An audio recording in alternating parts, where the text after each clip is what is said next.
בסך הכל אומרים לכם תודה. תודה ביניים על תקופה נהדרת שהענקתם לעיר אשדוד, ואני אומר את זה בשם קודמיי, מר צבי צילקר, מר אריה אזולאי. אני אומר את זה בשם היושב ראש, חברי דוד בן מנחם, חברי ההנהלה, ההורים לדורותיהם, חברי מועצת העיר הנוכחית. אני חושב שכל העיר אשדוד ותושביה חייבים לכם תודה ענקית על התרומה הכבירה שלכם לעיר שלנו אשדוד.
שיש לנו עשרות תלמידים, מאות תלמידים, תזמורות, יש לנו הרכבי ביצוע, יש לנו מקהלות, ודווקא עכשיו פרויקטים מפוארים שבכל הארץ אנחנו יכולים להיות גאים בהם.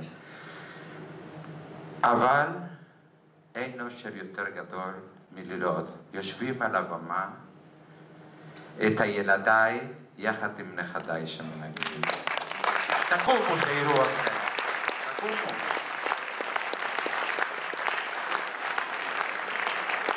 ויש עוד שתיים שעוד מעט הם ייכנסו לתזמורת. אבל, כמו בכל דבר טוב, גם צריך להיות סוף טוב.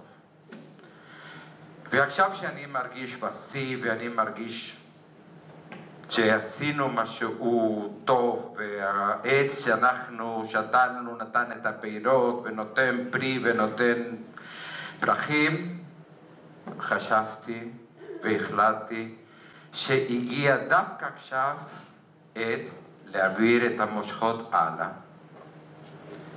גילוי נאות שפניתי ליושב ראש הנהלה שלנו וגם לכבוד ראש העיר ואמרתי המחשבות שלי שאני רוצה לעזוב. אמרו לי, אבל למה? אתה יכול להישאר. אבל החלטתי הייתה נחושה. העדפתי שכולם ישאלו, ריקרדו, למה אתה עוזב? ולא שישאלו, ריקרדו, למה אתה נשאר? זהו, ואני חושב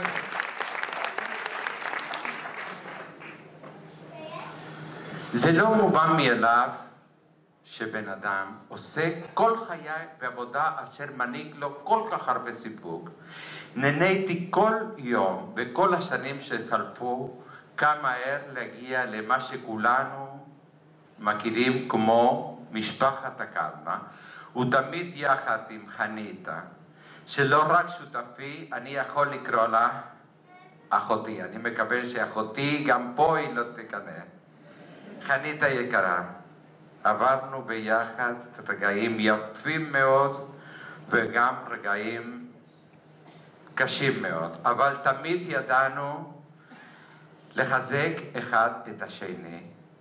חניתה, אני מאחל לך כל הטוב.